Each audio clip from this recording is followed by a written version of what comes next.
नमस्कार दोस्तों, हमारे YouTube channel MB study point में आपका फिर से स्वागत है। दोस्तों आज हम बात करेंगे साप्टा और साफ्टा के बारे में। तो दोस्तों साप्टा का मतलब क्या है? साप्टा का जो मीनिंग है वो है दोस्तों साउथ एशियन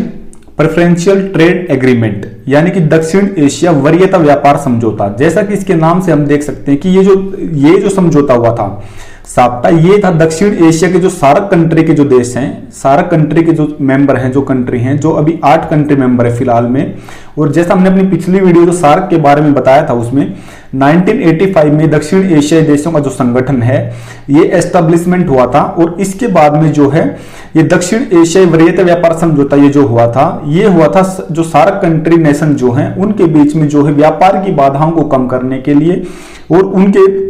व्यापार के द्वारा जो है आर्थिक एकीकरण के लिए, इसका जो है ये उद्देश्य था। तो इसके बारे में हम पढ़ेंगे। इसके बाद में दोस्तों यही जो साप्टा जो है ये कन्वर्ट हो गया था जनवरी 2006 में जो है साफ्टा के अंदर जो दक्षिण एशिया मुक्त व्यापार समझौता है, इसके अंदर जो है दोस्तों जितनी भी जो बाकी की जो बाधाएं लगी हुई थी व्यापार के ऊपर, वो सारी बाधाएं जो है उनसे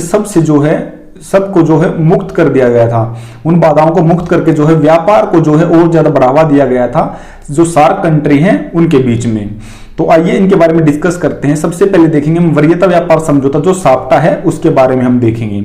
तो दोस्तों दिसंबर 1991 में कोलंबो के अंदर में जो शिखर सम्मेलन हुआ था, जो छठा शिखर सम्मेलन था, उसके अंदर जो दक्षिण एशिया वरीयता व्यापार समझौता है, जो सार्क कंट्री के बीच में जो व्यापार होता है, उसका जो मुद्दा उठाया था वो उठाया था सबसे पहले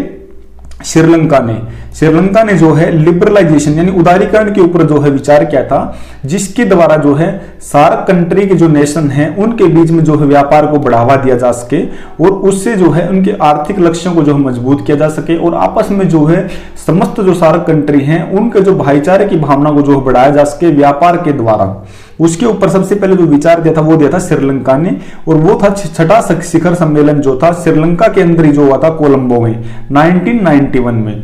इसके बाद में अगर हम देखते हैं तो सार्क की जो साप्टा की जो स्थापना हुई दोस्तों, इसकी स्थापना जो है 11 अप्रैल 1993 को ढाका के अंदर जो 7वां शिखर सम्मेलन हुआ था, बांग्लादेश की जो राजधानी ढाका है उसके अंदर जो 7वां शिखर सम्मेलन हुआ था उसके अंदर जो है इसकी स्थापना हुई थी। और इसके अंदर दोस्तों एक ध्यान देने की बात यह है कि उस टाइम पे जो है सार्क के जो मेंबर कंट्री थे वो थे 7 मेंबर, और उसके 7 में से जो है 5 कंट्री ने जो है उसके ऊपर साइन किए थे, और भारत और श्रीलंका ने जो है 28 दिसंबर 1998 को जो है साइन किए थे जो है इसके साप्टा के ऊपर, साप्टा का जो चार्टर है उसके ऊपर में। उस टाइम पे 5 ने किए थे, उसके बाद में भारत ने और श्रीलंका ने करके टोटल जो कंट्री थे 7 कंट्री सार्क के, उन्होंने जो है ये साप्टा का निर्माण किया था। उस टाइम पे जो है अफगानिस्तान जो है इसका सदस्य नहीं था, क्योंकि अफगानिस्तान जो है सार्क का सदस्य नहीं था। ये जो है 2004 के बाद बना है। इसके बाद दोस्तों हम देखते हैं कि इसके उद्देश्य क्या थे। जो दक्षिण एशिया वरीयता व्यापार समझौता है इसके उद्देश्य क्या थे, तो इसके अंदर हम देखते हैं कि दक्षिण एशिया में जो व्यापार संबंधी जो बाधाएं हैं दोस्तों, जैसा कि हमने बताया था कि सार्क कंट्री जो है उनके बीच में व्यापार संबंधी जो बाधाएं हैं उनको दूर करने का जो है इसका मेन उद्देश्य था, ताकि जो है सार्क कंट्री जो है उनके बीच में व्यापार को जो है ज्यादा वरीयता दी जाए। अब इस दूसरे देशों की अपेक्षा जो रीजन है दक्षिण एशियाई क्षेत्र जो है विश्व का, उसके अंदर जो है आर्थिक मजबूती मिले। इसके बाद अगर हम दूसरा देखें तो दोस्तों सार्क देशों के बीच में अधिक उदार व्यापार व्यवस्था कायम करने का प्रयास करना ही इसका एक उद्देश्य था। बात वही होती है दोस्तों कि व्यापार संबंधी जो बाधाएं हैं उनको जो है दूर करना और व्यापार को जो है मजबूती देना, आर्थिक मजबूती प्रदान करना जो सार्क कंट्री है उनको। फिर इसके बाद में दोस्तों सार्क के 10वें शिखर सम्मेलन में जो है भारत के जो प्रधानमंत्री 1998 के अंदर जो शिखर सम्मेलन हुआ था उसके अंदर उन्होंने ये आह्वान किया था सभी सार्क कंट्री से जो है कि जो टारगेट जो रखा गया था वो लिखा गया था 2001 तक जो है इसको जो है प्रभावी बनाने के लिए, साप्टा को जो है प्रभावी बनाने के लिए जो है भारत के प्रधानमंत्री ने जो है समस्त सार्क देशों को जो है बैठक के अंदर जो 10वां शिखर सम्मेलन हुआ था उसके अंदर ये आह्वान किया गया था कि सभी देश मिलकर संघर्ष करें जिससे सार्क देशों के बीच में व्यापार के ऊपर कोई प्रतिबंध ना हो। इसका मेन मकसद यही था कि व्यापार के ऊपर जो प्रतिबंध है उनको कम से कम करना और जो है व्यापार को जो है स्मूथली जो है चलने देना सार्क कंट्री के अंदर। इसके बाद दोस्तों इसके अंदर क्या है कि इसका एक और उद्देश्य क्या था कि रियायती व्यापार प्रणाली को मंजूरी देना, जिससे व्यापार को जो है बढ़ावा मिले। जो टैक्स जो होते हैं, कस्टम ड्यूटी जो है, उसको क्या है कि थोड़ा कम करना। सार्क कंट्री के जो मेंबर हैं, जो जितने भी देश हैं, जो 7 देश थे उस टाइम पे, तो उसके अंदर जो है कस्टम ड्यूटी जो है आपस में जो है, आपस के देशों में जो सामान के ऊपर कस्टम ड्यूटी लगती है एक देश से दूसरे देश के अंदर, उसको जो है थोड़ा कम करना, जिससे कि जो है व्यापार को ज्यादा बढ़ावा मिले। इसके बाद दोस्तों हम बात करते हैं दक्षिण एशिया मुक्त व्यापार समझौता। तो ये दोस्तों कुछ अलग नहीं है, ये जो साफ्टा जो था, दक्षिण एशिया वरीयता व्यापार समझौता, उसी का ये एडवांस वर्जन टाइप मान सकते हैं आप इसको, क्योंकि उसी को क्या है कि और ज्यादा इंप्लीमेंट किया गया था व्यापार के क्षेत्र में। उसको जो बाधाएं उस टाइम पे जो 1995 में जो ये हुआ था शिखर सम्मेलन, उसके अंदर जो बाधाओं का जिसमें जिक्र किया गया था, जिससे व्यापार को सार्क कंट्री के बीच में जो है करने में जो है बढ़ावा मिले, उन्हीं जो है बाधाओं को और ज्यादा कम करके और जो ज्यादा रूट लेवल पे जो है उनको कम करने के ऊपर इसके अंदर जो है जोर दिया गया था। और इसका अगर हम जिक्र करें तो दोस्तों ये जो है 1 जनवरी 2006 से जो है प्रभावी हुआ है। 1 जनवरी 2006 से प्रभावी हुआ है। इसका जो शिखर सम्मेलन वो हुआ था 12th शिखर सम्मेलन जो है दोस्तों, जो पाकिस्तान के अंदर इस्लामाबाद के अंदर जो शिखर सम्मेलन हुआ था, उसके अंदर जो है इसके ऊपर जो है जिक्र किया गया था। और उसके बाद में ये इसकी जो स्थापना है 4 से 6 जनवरी 2004 में जो है हम मानते हैं कि जो ये शिखर सम्मेलन हुआ था उसके अंदर जो है इसका जिक्र किया गया था। जो वार्ता थी उसके अंदर इसको सम्मिलित किया गया था कि साफ्टा जो है, साफ्टा बनाया जाए, जो एक मुक्त व्यापार समझौता जो है सार्क देशों के बीच में होना चाहिए, जिससे व्यापार को और ज्यादा बढ़ावा मिल सके, सार्क कंट्री के व्यापार को, और उससे जो है आर्थिक मजबूती को प्राप्त किया जा सके।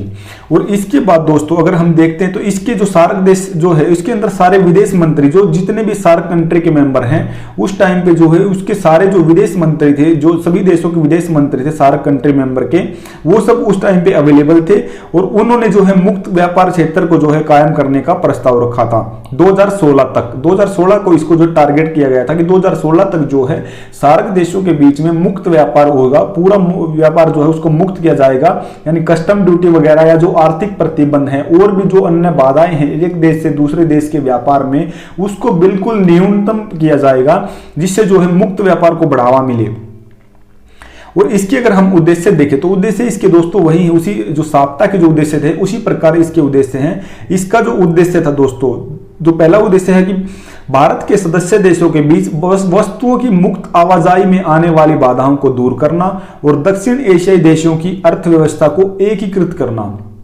एक किस्म से हम अगर इसमें देखें तो साझा बाजार का जो निर्माण है उसको प्रशस्त करने के ऊपर जोर दिया गया है कि एक दक्षिण एशियाई देशों का एक बाजार टाइप जो है बनाया जाए, जिससे कि जो है जो इसमें ज्यादा फर्क नहीं रहे कि ये जो आइटम, मान ले कोई भी आइटम हम यूज कर रहे हैं कि वो किस देश से आया है, मतलब कि उसके ऊपर जो है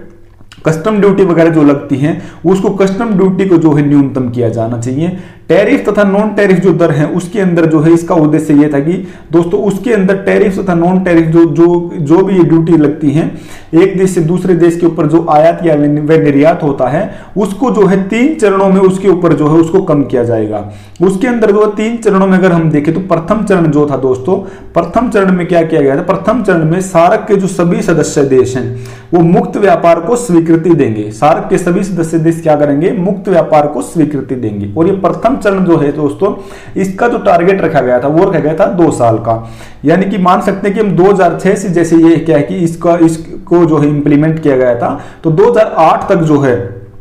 2008 तक का टारगेट रखा गया। 2008 तक ये प्रथम चरण में जो हमने उद्देश्य रखे हैं उन सबको पूरा किया जाएगा। इसके अंदर दोस्तों हमने पहले जिक्र किया कि सभी सदस्य देश मुक्त व्यापार को अनुमति देंगे, उसके बाद जो है अपने ऊपर होने वाले मुक्त व्यापार का जो है आकलन करेंगे कि मुक्त व्यापार होने से उनके देश को कितना फायदा होता है, कितना नुकसान होता है, उन सब का जो है वो आकलन करेंगे। वस्तुओं की नकारात्मक सूची तैयार करेंगे जिन पर टैरिफ में नॉन टैरिफ रियायत दर कम नहीं की जा सकती। दोस्तों सभी देशों में जो है